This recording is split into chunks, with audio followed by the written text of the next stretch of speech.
This is Tim. This is Jeremy. And this is Critiquing Comics.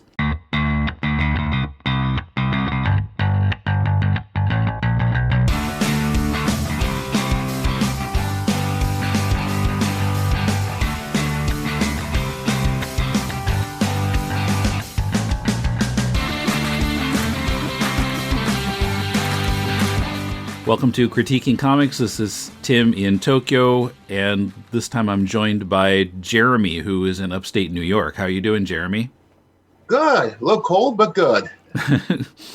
Yeah, I wasn't sure who'd asked to do this one, so I just put out the call on the Deconstructing Comics Facebook group, and Jeremy responded. So, thank you. Welcome. So, the comic this time, it's meant to look like a newspaper strip. I don't know that if it's running in any papers. It might be. It's on Go Comics, which is where we're reading it. It's called Bear With Me, although I found that up until 2017 it had been called Molly and the Bear. And for some reason, the creator, Bob Scott, decided to change the title. So, okay. And Bob Scott, by the way, he said in his email he's an artist for Disney and Pixar. And I didn't have any trouble believing that because the art is really sharp. The art's really cute. Yeah, I have no complaints about the art at all. And it's a bit retro, though, also, didn't you think? Well, yeah, I mean, I actually thought it was actually reminiscent of a lot of the old Disney strips you'd see in the newspaper around that time. Actually, I have some proofs from some of the old Hanna-Barbera and Disney comic strips in my office here, and they're very similar design-wise. Yeah. Well, in fact, Molly's dad, as soon as I saw him, I was thinking Mr. Peevely from the Hair Bear Bunch. And sure enough, even within the comic, there is a Hair Bear Bunch reference at one point. It was the July 13th, 2017 strip. Hair Bear Bunch actually gets mentioned. So, I think that the Mr. Peevely thing might have been on purpose. Although Mr. Peevely's nose wasn't as pointy as the father's nose in this strip. It was a little shorter. I mean, with the bear, I was sort of reminded of actually a Barney Bear from the old shorts as well. Okay. Barney Bear. I'm trying to remember who that was. That's the MGM shorts. Oh, okay. I haven't seen a lot of the MGM stuff, but yeah, the cartoon shows that I tended to see or have access to generally tended to feature Looney Tunes. Got it. Okay. Well, what were some of your thoughts about this strip? Well, overall, I did like the artwork. But one thing I thought was a little odd was the timing, the pacing for a lot of the reactions panels or jokes. A lot of it seemed like it relied on dual dialogue. So you have the characters talking over each other for a couple of panels, and then the last one panel example I was thinking of was in the the December 1st one, where the neighbor is talking with the dad regarding neighbor's trying to say, "Why haven't you got rid of the bear yet?" And in the mid panel, he basically mentions hunting season, and the dad doesn't react until a panel, I think 2 panels later. But during that whole thing, there's some dual dialogue going on, so the reaction is good, just as delayed, so it doesn't have the same oomph as it would if it came sooner. And that delayed reaction seems to happen in a couple of different strips every now and then. December 1st, yeah, okay. Yeah, that is odd. That the dad doesn't quite catch the hunting season reference right away. Yeah. Like I said, there's a couple of these where, the reaction is there, it seems to be delayed a little more than it should be. Yeah, I guess I didn't notice that, but certainly in this strip that's true. December 1st, 2020. When I was reading the recent ones, and this strip's been going since 2009, I was surprised it was that long. When I was reading the recent ones, I felt in general, like, I just didn't find very much of it funny. Now, I mean, sometimes I know, and I don't quite understand why this happens, but sometimes they kind of, certain strips are aimed to not necessarily be laugh out loud funny, like Garfield, which is, they're just trying to be kind of, make you smile a little bit, rather than rolling on the floor laughing. And man, I've I've made a joke on a running gag on the Facebook group that laughing at Garfield is a mark of shame. And like when it does actually make me laugh occasionally, then I'll post that one. Like, oh, I'm so sorry I laughed at this. But yeah, this one, like sometimes I just didn't even feel like. Well, there were a few cases where I wasn't even sure what was supposed to be funny. It's like, oh, what? Oh, okay, but yeah, I just didn't quite get the joke sometimes. Other times, it just seemed so weak. Did you feel that way? Yeah, I mean, I don't know. I was trying to go for like very subtle humor, but some of it's just like you can see them trying to make a joke. It's just it didn't go far enough, I guess. Like it just was too muted. Right. Yeah. I mean, I think there was one which I thought would, if they framed it better, it would have been perfect. It was from February 3rd, 2009. It was when they first introduced him to Bear and Molly's introducing him to the mother. And that's in that one, basically, you see when Molly's saying basically the Bear ate me, basically ate my hand off. And, it's a good setup. You see the gag actually works. Problem is, you see her missing a hand a panel before she says it. So if that was framed like a little closer in, it would have been perfect. That seems to be some of the things I'm seeing with the humor. Just the setup's there, the writing's there. Just that the way some of it's framed kind of ruins it a bit. I see. Yeah, and of course that was an early one. Oh yeah, but, yeah, I don't know. Just the humor was not doing it for me. Although I used the random button a lot on Go Comics to like see stuff, from various points, and some of them in past years I did find reasonably funny. And he even on some occasions will break the fourth wall, and I thought those worked pretty well. There's one now.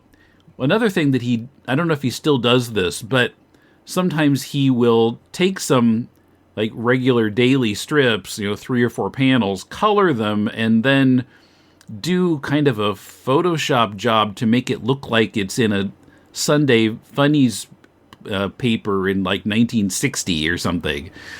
And so the one I'm looking at is one of those on September 21st, 2017. So I think these are, well, I'm sure the first one is a recycled strip. I found this one recycled several times.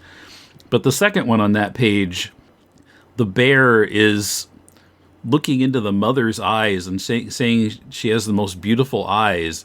They look like 2 dots of black India ink. And the father has a question mark and, wait a second, what? And the bear goes on, painted with a number 2 Sable Winsor Newton brush onto 2-ply Strathmore Bristol board. Yeah, I thought that was pretty good. Like, just acknowledging that they're drawn. Well, when I see that, and they have the ads for the old shows underneath it. Mm-hmm. Yeah, sometimes they don't quite work. Like, I found one at the bottom, it said Kennedy wins, and the paper was dated like in July 1960. Why would political news be on the comics page? But also, I don't know of any presidential election that happened in July, so that didn't quite make sense to me. But yeah, this particular one, there are ads for The Tonight Show, which starring Johnny Carson. Interesting. The advertised channel on that one is WHO in Des Moines. That's one I used to watch growing up. But the Huckleberry Hound one, WYTV Channel 3, I don't know where that is. And then sometimes he'll put just kind of joke headlines on them. Officials warn Montana too wide.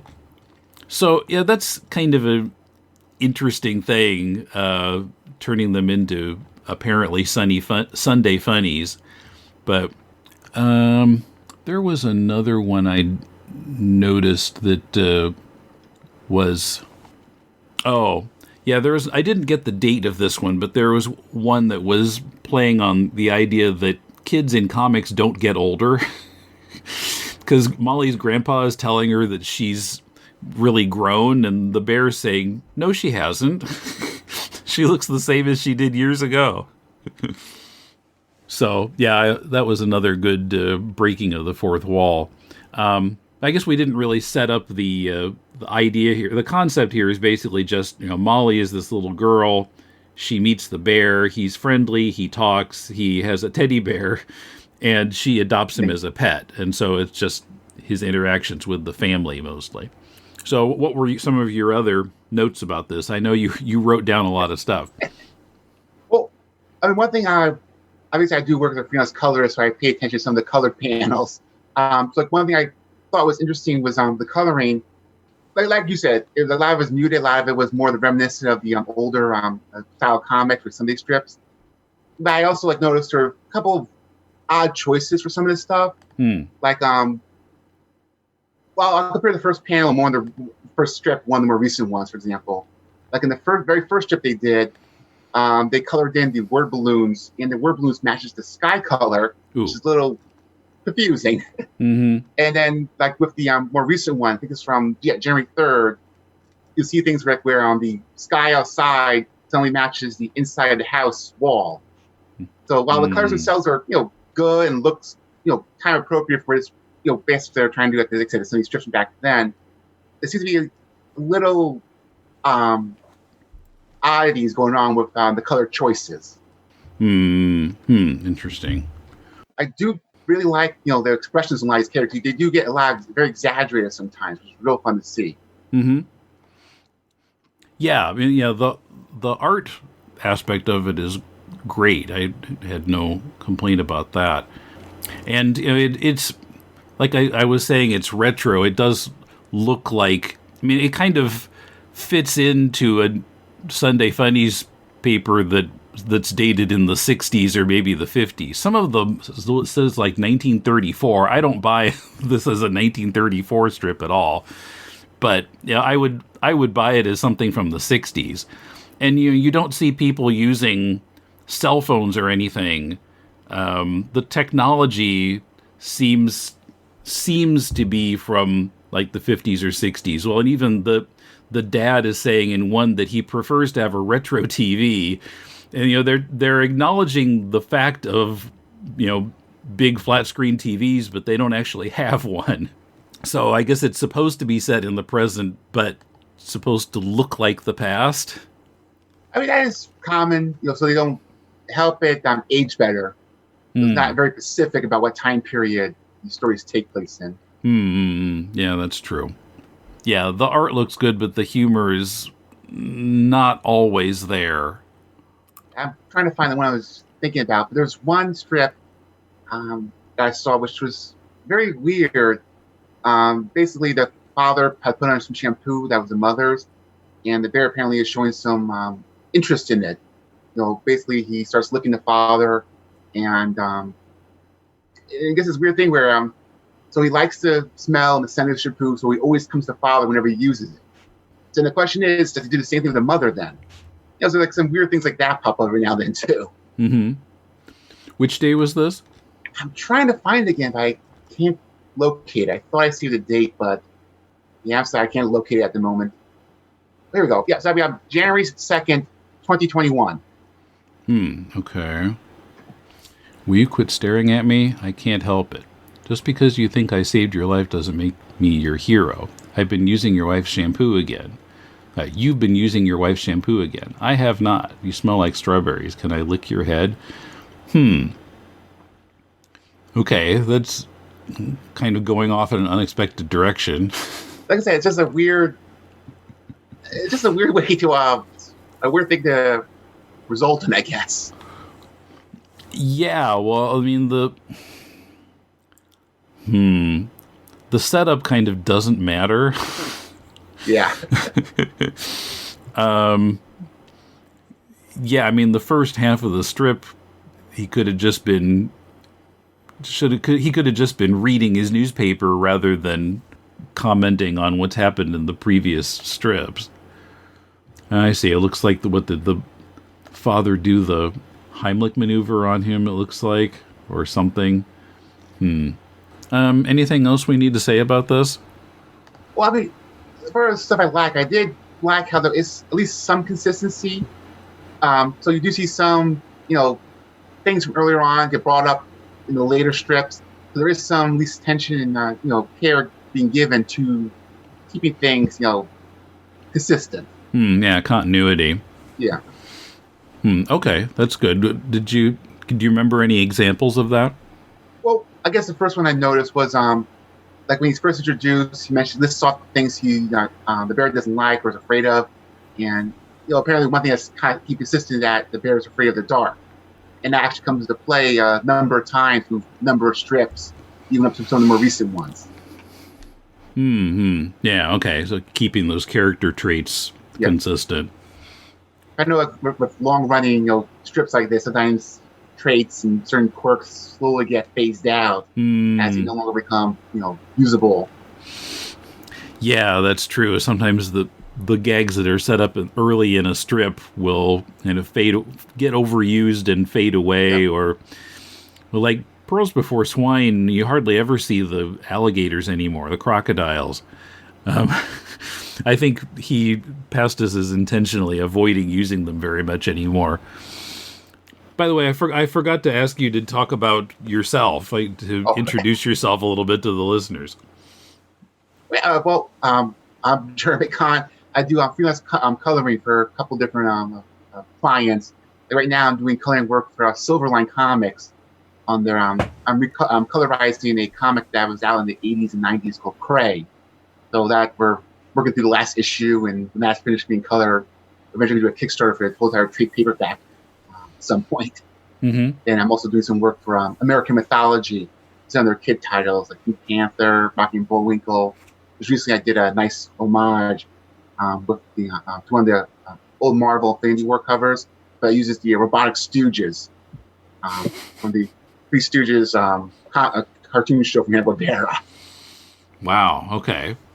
Yeah, I feel like I used to know about that. I hadn't thought about it in a long time. Was that like in the 60s? Yeah, it's 1977.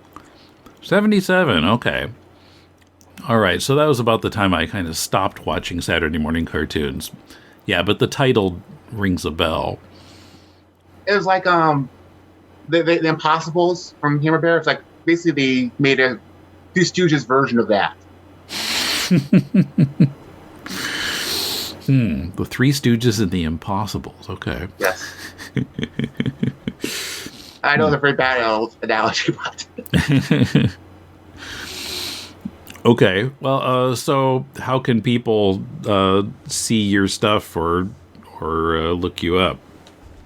Well, I do have a portfolio site, jcon.org, and on Twitter, I have a I actually have a Twitter account. Yes, Jeremy M. Kahn on Twitter, and I also do a YouTube page where I do upload coloring videos.